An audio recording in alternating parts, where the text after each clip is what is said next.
Welcome back to Dukascopy TV. Speculators are saying that gold is set to hit the $2,000 an ounce mark by Christmas. Joining me to discuss this further is Francois Pham-Quang from EFG Financial Products. Thanks for joining me today, Francois. Pleasure. So can you tell me, if China and the EU keep up the monetary easing in line with the US, how do you think the price of gold will go? I think there's the three drivers to the price of gold in our view. One is obviously the monetary easing, which the US has kick-started a third round. Two is the storage value of gold in the face of depreciating currencies. And three is the potential geopolitical crises around the world.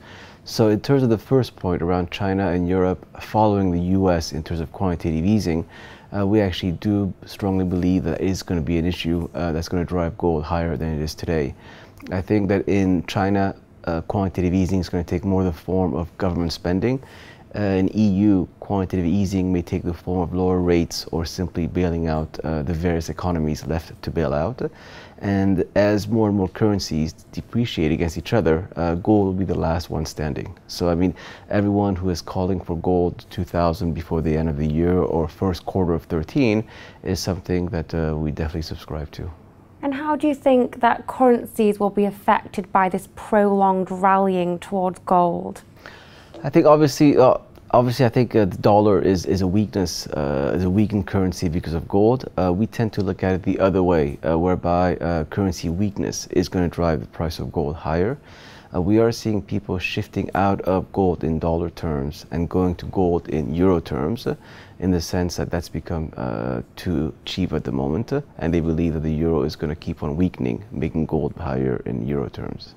So I mean, so to respond to your question, I think it's more a question of the currencies driving the price of gold higher.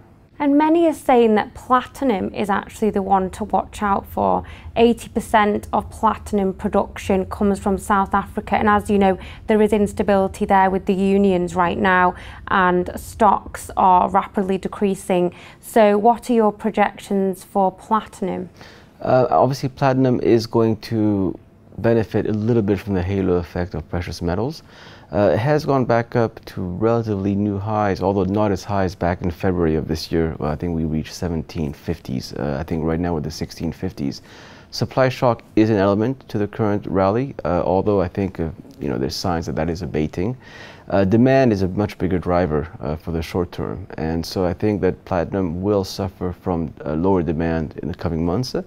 But again, I think the supply is tightening, and increasing geopolitical issues around mining is going to create a steady increase in the price in 2013.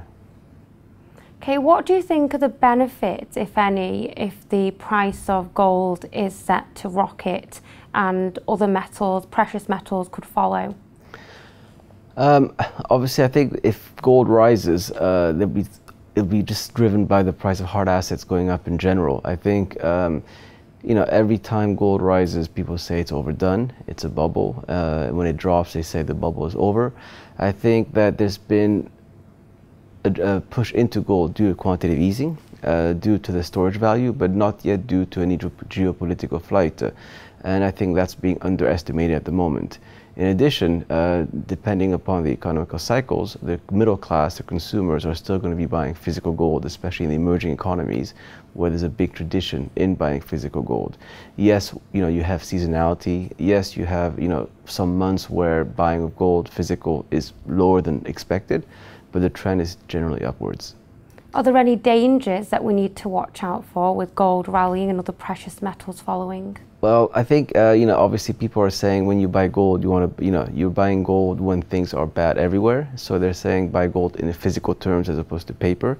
I think some commentators are going even further by saying don't store gold in the US because it'll be confiscated eventually. There is a correlation between a very high price of gold and the general sentiment around the global economy. But I think going further and trying to look at an Armageddon scenario, I think is a bit over-dramatic. Well, thanks, Francois, for your great insight on gold. And thank you so much for joining me today. Well, that's all we've got time for right now, but stay tuned to Dukascopy TV for more updates and interviews. For now, though, goodbye.